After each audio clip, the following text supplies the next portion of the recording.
Sorry, I said it. Okay. If you are watching this right now, you are officially watching this SEO and APA's pregame. We start officially at 12, but we're just going to put it on so we can hang out. How do I look? Good. You look fantastic. Sideways. This is how you do. This is how you do a professional hangout, right? Like Oh, this. You know, I'm gonna be like, it's gonna be like, do do do do do do do. My arms are sweaty. Mom, spaghetti. Lots of spaghetti on my spaghetti, like that. That's what I'm gonna do. I That's how I'm actually, gonna start it. I actually have your spaghetti reference there. You have it? Well, I get it. Yeah, Oh, that's you get it. Okay. Eminem. I'm just saying. I got your All right. mom Yes. spaghetti. Yeah. I too get your pop culture reference, Dan. Way to go. Don't you try I to just, out rap me, white man. All right. yeah. I Oh, don't think I was trying to out rap you. I just said That- Do you watch I'm Adventure? picking up what you're putting down, Dan. Okay, sweet. Do you watch Adventure Time? No. Adventure Time? What is God, that? Adventure Time is one of my favorite shows. But anyway, they open up on one that's like a rap battle, and he's like battling like a little piece of candy or something, I don't and know. it's like the rapping is like amazing. It's just like he's like raps super slow, and he's just obviously trying to think of words as he's going. It's like really really funny. You should watch that if you don't. It's officially 12 o'clock. Hello, everyone, and welcome to SEO and IPAs. It's the fun weekly hangout for online marketers, search engine optimizers, entrepreneurs, and cool people of all stripes, shapes, and colors. As always, I'm Daniel Barrett from Two Friendly Nerds. That's TWO friendlynerds.com, world's friendliest web company. And with me is, as always, the brains behind the operation, the wonderful and talented Miss Teen Allentown 2014, Patty DeLessio from reinventinteractive.com. Patty, how are you, my wonderful friend? How are you doing? Hi, Dan. I'm terrific. I'm Can, terrific. Thanks. can I show off real quick? Can I show Yes. off real quick? Okay. Like 10 seconds before we started here, I got a pair of jeans in the mail. I ordered a pair of jeans. Mm-hmm. So my wife was like, "I should put them on because they're like very tight and stiff." These are my I don't even if you can see them. These are my new jeans. You can't even see them. It's hard But to see. It's hard to see. basically, they are so rigid. You know, like the way that like new jeans are rigid. That I'm essentially sitting like like a nutcracker would sit down. My legs are straight and I'm like this basically. It's pretty Right. weird. So it feels interesting. Are you Um, are you oversharing, Dan? maybe I might be Yeah. oversharing. I don't know. Yeah. I think this is what this audience cares about is my Oh, gene okay. situation. Uh, hey, let's talk about our beers. Let's talk about Yes. our beers. Yes. What do you got this week for us, Patty? I have a good one. Beer Advocate is acting a little funky. Maybe you can look this up for me. I don't know what's going on. But this is a favorite in my house currently, Okay. and with a lot of friends. This is Dirt Wolf. Have I done this? Dirt Wolf. I don't remember. I don't think so. This is Dirt Wolf. It's by Victory, which is out of Harrisburg, Pennsylvania, not terribly too far from here. I think they're Harrisburg, yeah. Oh, sorry, Downingtown. Ooh, sorry, Downingtown, of course. I said that and I realized I was getting them confused with someone else. Anyway, this is fantastic. It's a double IPA. It's again like another IPA. It's beautiful. It's huge. It's everything you want in an IPA times two. Cool. That's So like a you great got little two of everything. tagline. Yeah, that's So pretty anyway, awesome. yeah, that's Dirt what I Wolf. got. I expect it's rated high. I really do. I just can't get in for It whatever looks reason. like a 95 out of 100. Is it? Okay, that makes sense. Yeah, it's beautiful. Beautiful. I Cheers. also can't, by the way, Beer Advocate is down, so it's not coming up. But I can just get it in the Google search results. There you go. It's got the rating right there. There Very you go. cool. All right. So cheers. What do you have going on this morning? Today? Oh, you're ready to be pissed off? Okay. Pissed off? So I didn't have any cool beers. Actually, so I'm going to share what I've been drinking. Are you ready? No. Wine. Oh. Fail. Mm-hmm. Fail. Oh, there's a little cherry on the nose. I don't know anything about wine. However, I do like wine, and for whatever reason, lately I've been really craving wine. So my wife suggested that I get this bottle of Apothic Red Blend, which I think she knows I don't have a particularly fine palate. So I think this was like a good combination of. Are you Elling me right now? You don't like wine? What's wrong with you? Oh no, I love wine. I actually have a lot of experience with wine. a lot of training in wine, I shall say. No, I love it. It's just you're breaking our brand. Oh, look at you. You gotta swish it. You gotta swish it. Also, all my teeth are purple now. Anyway, I didn't really have any cool. I didn't have any cool beers or anything to share this week. Although I will be sure to get one. By the way, this just reminded me. I wanted to point out because I just see Paolo, our friend, said hello and gave us a little winky face. So hello, Paolo. As always, if you have a question that you want us to talk about on air about SEO, online marketing, web design, anything like that, Jason Billows is screaming no on the comments right now because I drank wine. I'm assuming I drank wine. That's why. Either that or he fell off a truck or something. You can post your comment in the comment section of our Google Plus events page. Just go on Google Plus, search for SEO and IPA. You'll find us. We will try to answer your question on the air. I wanted to jump, mostly to change the attention away from my sacrilege here. Yes. Wanted to talk about this week's article, which I thought was really cool. So the pitch of this week's article, or the title, and I'm going to share this. It's an article from Kissmetrics. Oh, by the way, if you want to get the links to this week's article, you can always do that at the address down on the bottom here, twofriendlynerds.com/hangout, or you can find the link in the show links on Google Plus if you're on Google Plus right now. This was an article from Kissmetrics, and the title really grabbed my attention. It's how to easily double your traffic from social media. And I think that's one of those link bait titles, of course. And I'll probably read an average of, I must at least skim through a couple hundred blog posts a week in RSS readers and stuff. And the ones that I think are worth actually reading, I'll save to an app like Pocket or something to read later. And this was one of those ones where I was like, there's no way that this title lives up to the content in the blog post, right? This is really what I thought. But I was like, but I'm intrigued enough, I'll save it. When I read this article, it actually kind of blew my mind. And I really felt like I should have thought of this, or I should know this already. And I didn't. Yeah. So I was really impressed by the article. I really liked it. So let's kind of, Patty, you read the article. Do you want to kind of explain a little bit about what process they kind of go through? Do you want me to do that, or I'll totally throw it to you? Hey, by the way, hello to Denise, who's watching us live. You are wonderful, Denise. Nice to see you as well. Do you want to take the article, or do you want me to? Well, no.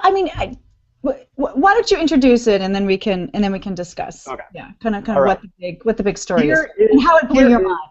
Yes, here is Kissmetrics' gigantic, mind-blowing revelation on how to double your traffic from social media. Okay, you ready? Everyone, drum roll. All right. The technique that they're talking about using is posting your content more than once. So, simple idea, cool execution. Mind blown. So here's what here's that. They say, okay, let's say you have a blog post that you want to share on social media. What most people do is they go on their Twitter and they're like, hey, check out my blog post. Send, and that's the end of it. Right. Metrics instead, they said that what you should do is put together a posting schedule. So let's say you have a blog post. You might post that on Twitter, Facebook, and Google+.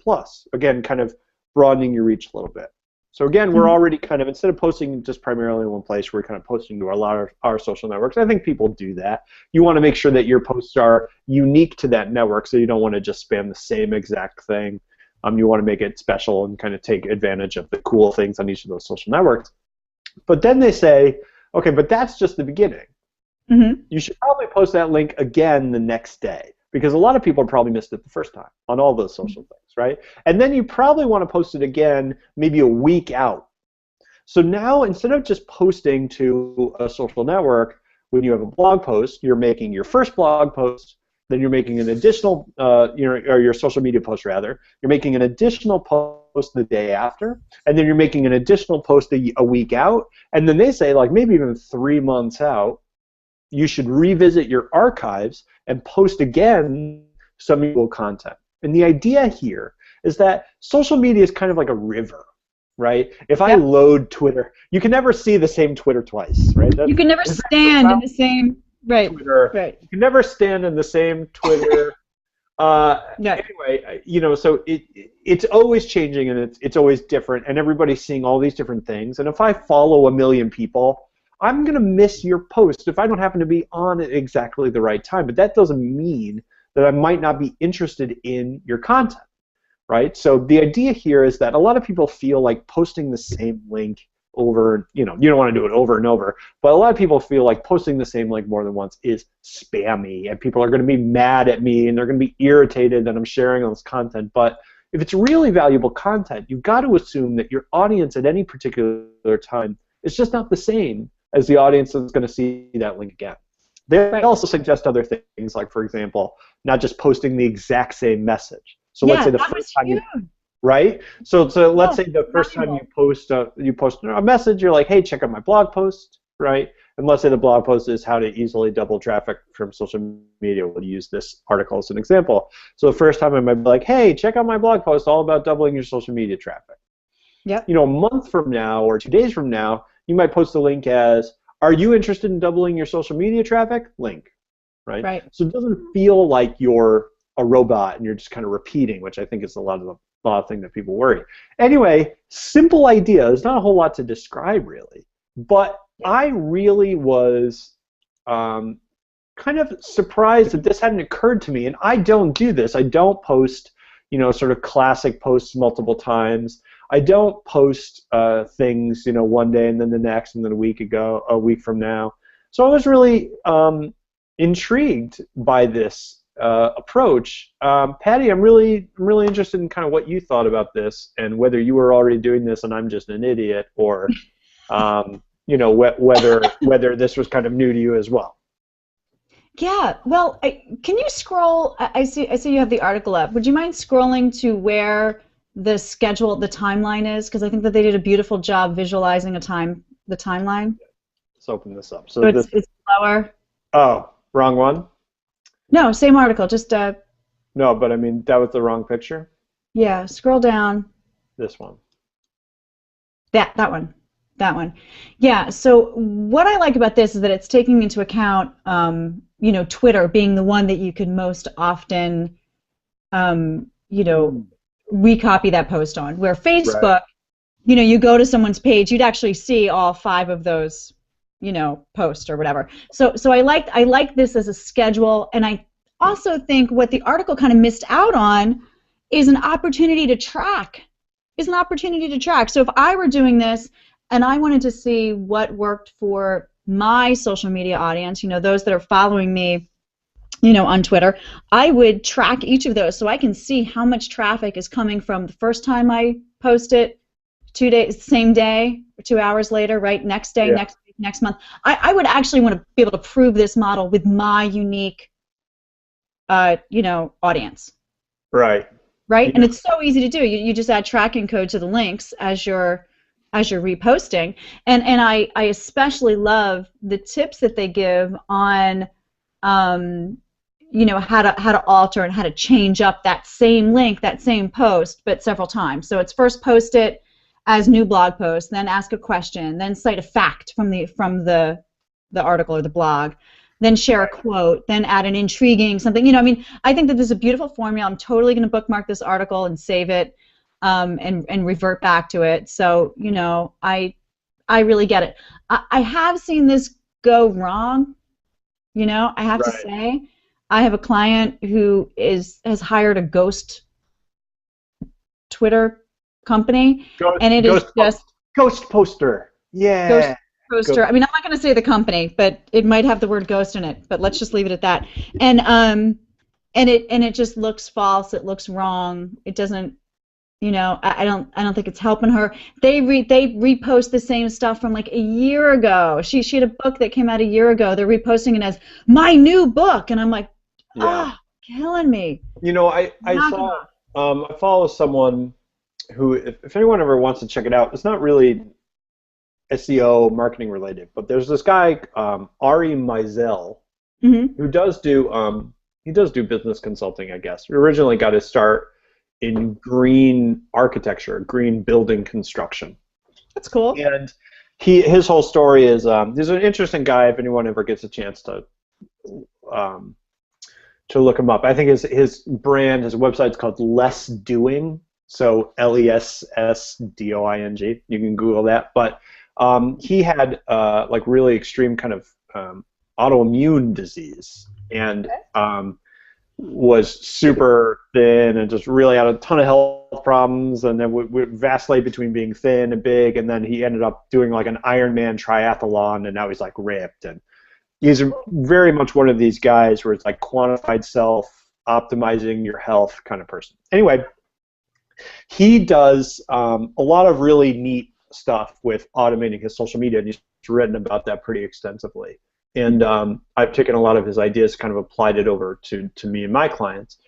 One of the things I like that he does is that he has a tweet just about once or twice a week where it's just like, from my blog archives. Yeah. Blog post, right? So for me, it's interesting because, you know, when I got into him or started reading his stuff, he's already at a certain point, and he's posting like good articles. They're not just like random stuff, but he's posting kind of links to valuable articles from the past, and I end up reading a lot of those because I'm like, oh, I would have read that if I was reading you when it came out. So now it's my chance to kind of get involved more in kind of your material, stuff like that. No, so Jason Billows asked the question, are there any recommendations for tools to schedule auto posts? And I have some quick kind of answers to this because I do a lot of this. I thought about it a lot. You know, obviously the big one is Buffer. Buffer is sort of it's kind of the popular sort of Web 3.0, whatever you want to call it, scheduling tool. Hootsuite also allows you to schedule. I actually use a combination of IFTTT, which is IFTTT.com, and Zapier, Zapier, to set off timed regular tweets. So actually, part of the way I promote the show is that I tweet automatically each week. And you know, Hootsuite, Buffer are both pretty similar. They're, you know, you kind of put in your post, you can schedule it, time it, etc. IFTTT is more like trigger related.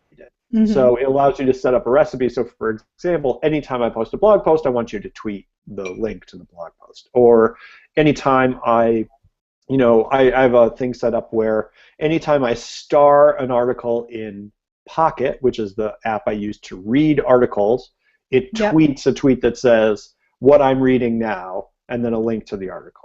So for me, it's kind of like automating in a very simple way. So when I'm reading an article that I like, I just star it, and I know that I'm going to tweet it. Scheduling more in-depth posts you probably want to do with a full featured app like Buffer or something like that. But there's a lot of cool stuff you can set up. I actually wrote a really long, painfully in-depth article. Fabulous article. Called Social Media Marketing for Lazy Babies, I think is what it's called. Anyway, you can find it on Too Friendly to read that. I kind of go into my whole process there. Did you have anything that you like to use for scheduling and stuff like that? Do you have any cool social media tools that you use, or? You know, honestly, I think you mentioned them. I think between, you know, Buffer and Hootsuite, that's about as deep as I go. But I am looking and waiting for something for Pinterest, by the way. If anybody has heard of something like that, I haven't searched that lately, but as of recently, I couldn't find one of those. But no, I loved your article. You're like the king of magically triggering, firing off stuff. So I loved this is the article where you talk about what you do with, you know, if this then that, and the rest, right? Yeah. No. And Evernote, you're like the Evernote king. So no. I am Evernote king. I want to write an Evernote article. That'll be fun. That'll be my next fun friend. Yes. No. Yeah. Yes. Way to waste your life, Dan. Yes. Way to waste that life away. You know, it was sunny out yesterday, and you didn't go outside one bit. Congratulations. Yeah, today it's crap. I know. So anyway, Jason, I hope that answers your question. There's a lot of tools out there Can now. I say hi to Denise Whiteley? I want to say hi to Denise Whiteley. I see her. Yeah, Denise Whiteley. She says hi, Patty and Dan.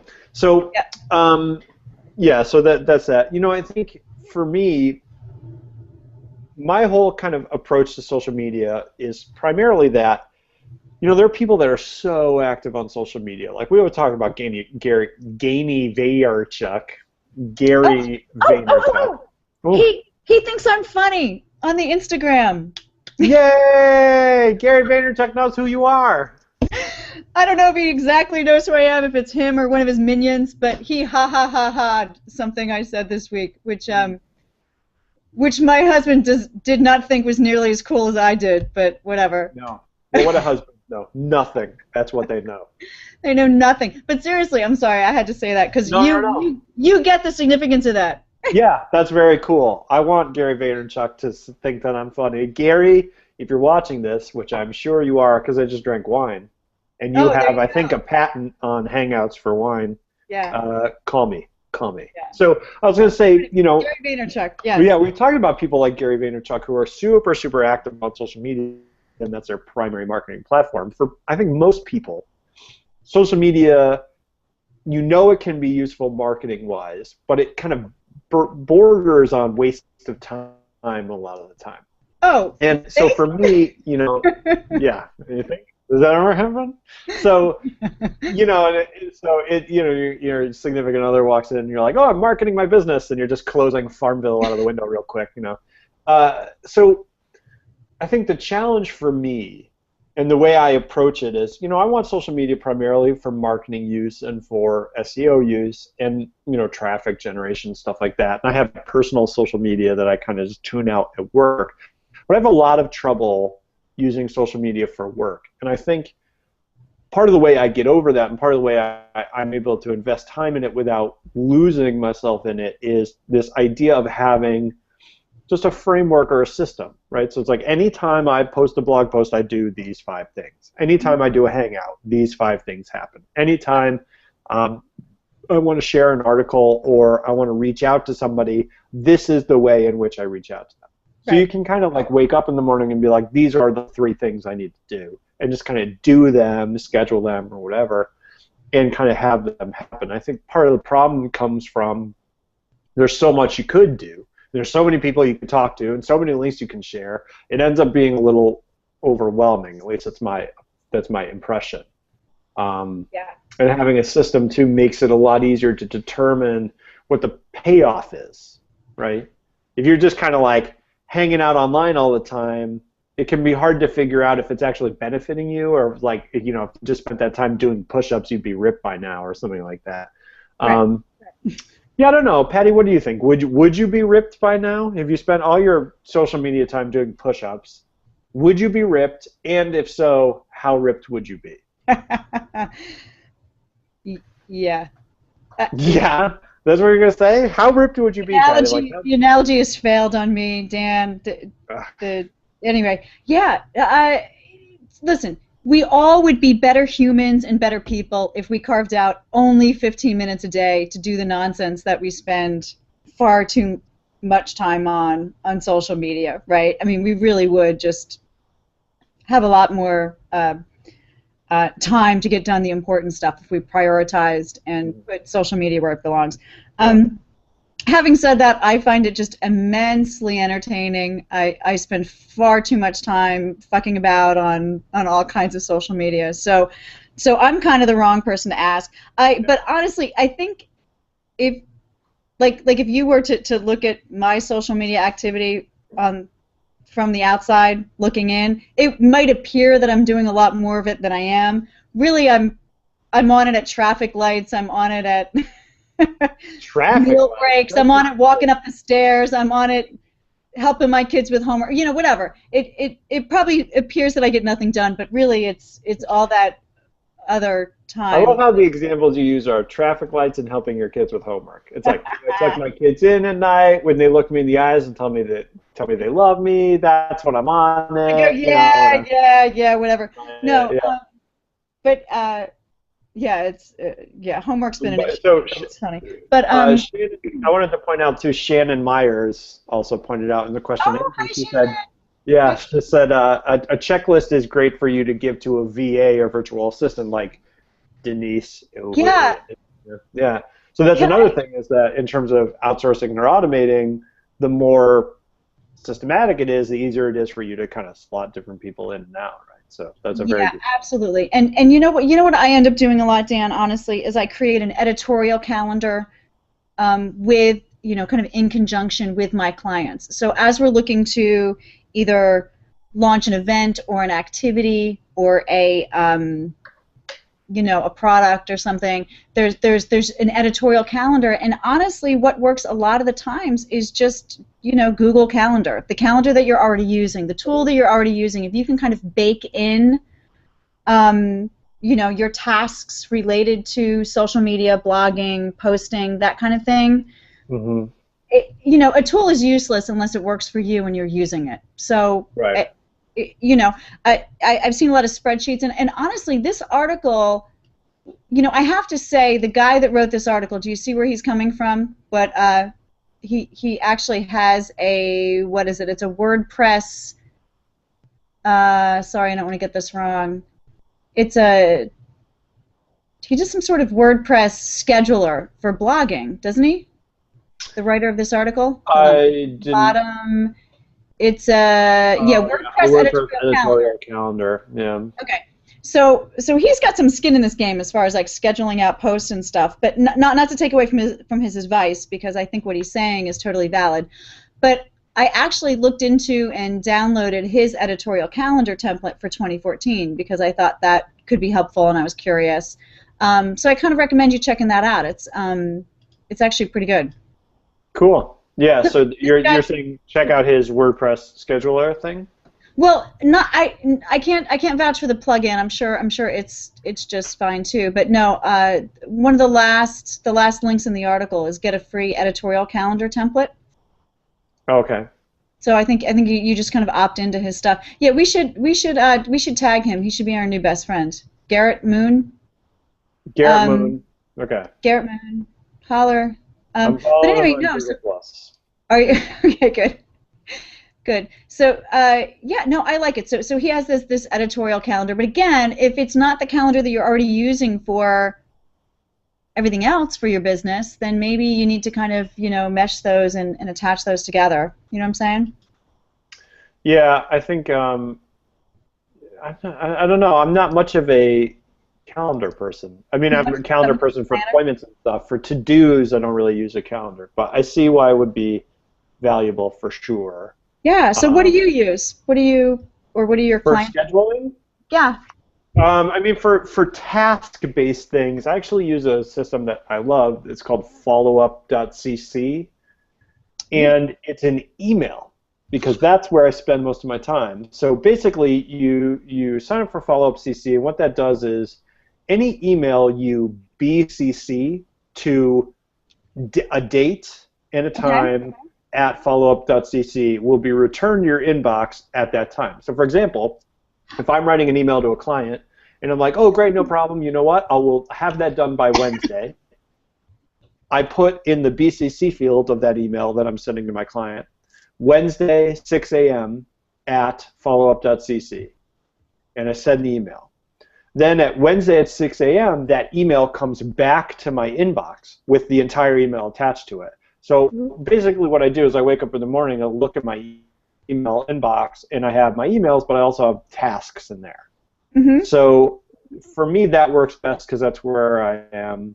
And I've often found that like to-do lists or whatever, it's kind of a little too much, or it's kind of just one extra step that I won't actually commit to. Mm-hmm. So followup.cc has been a lifesaver for me. The other thing that's nice is you can snooze emails. So to empty my inbox, if I'm like, I don't need to I don't need to reply to this right now, I'm going to reply to it in a week, you can just hit like plus 1 week and it'll archive the email and it'll send it back to you in a week. So it's a great little system. I mean, once you get used to using it, it's kind of impossible to imagine not using it.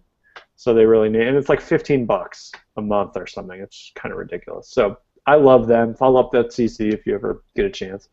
I love that. Is that the website? Yeah, followup.cc. I'm pretty sure that is the actual website. Oh, cool. I'm gonna check it out. I like that. I like that idea a lot. You and your auto-magically stuff is so cool. I know it is. Yeah, because I like an empty inbox. I like empty dish, empty sink, empty. Can inbox. I tell you? Yeah. Can you see this? What? Oh, you can't see that. That's terrible. 6,056 unread emails. No, that kills me, Patty. It kills me. I'm telling you. Filters. I'm not kidding. 6,000, and I have that other thing. What is it? The something. Yeah. I started using that. Yeah. I started using that too. Best unroll me. Best thing you can do if you guys are on Gmail, I'm going to give you a little trick. Gmail, in your settings, you can create filters. Okay.